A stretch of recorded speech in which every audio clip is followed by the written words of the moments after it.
Well, we got that kind of rolled back together just kind of while we're waiting on parts and stuff, and got that all torn apart in there. There's the inside of the transmission.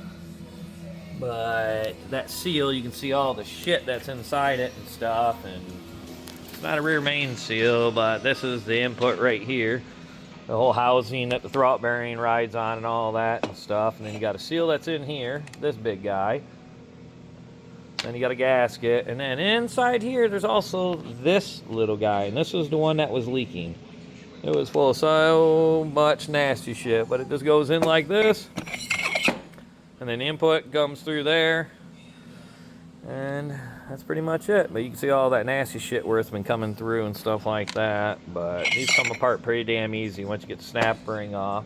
Well, it's got one of them little C-style ones in there, but as soon as you do that, you can just kind of just slam it down on the bench a little bit, and it'll pop that shit right out, easy peasy.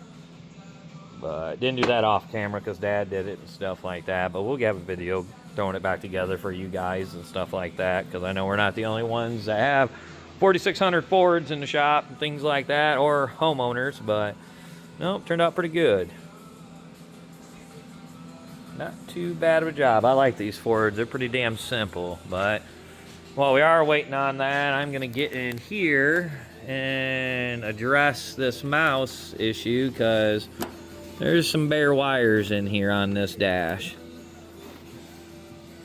It's not good. These Fords are really notorious for doing that and stuff like that, because it's a nice place where the mice can get up in there, out of the way, up in there, out of the elements, and the little fuckers like to do that. Man, they tear it up. Luckily, this one's not too bad compared to most, because the last one we did, I actually still have half the harness on that 3000, because they,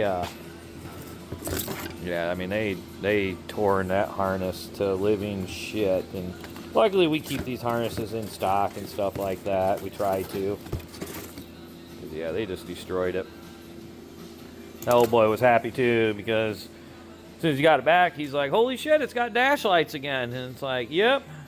But no, it's not a bad little tractor. We're going to fix a little fuel leaks, things like that while we got it in here and stuff like that. Probably perform a service on it, because of the fact that this shit's got paint on it and stuff like that on the filters. And that's an old CAV fuel filter and stuff. So besides that, it's a pretty damn nice, solid tractor. Not too bad at all and stuff. I know old boy wants to remove these chrome ones and put some factory style ones on there and shit, but chrome gets you dome, but don't get you home. But on to the next project.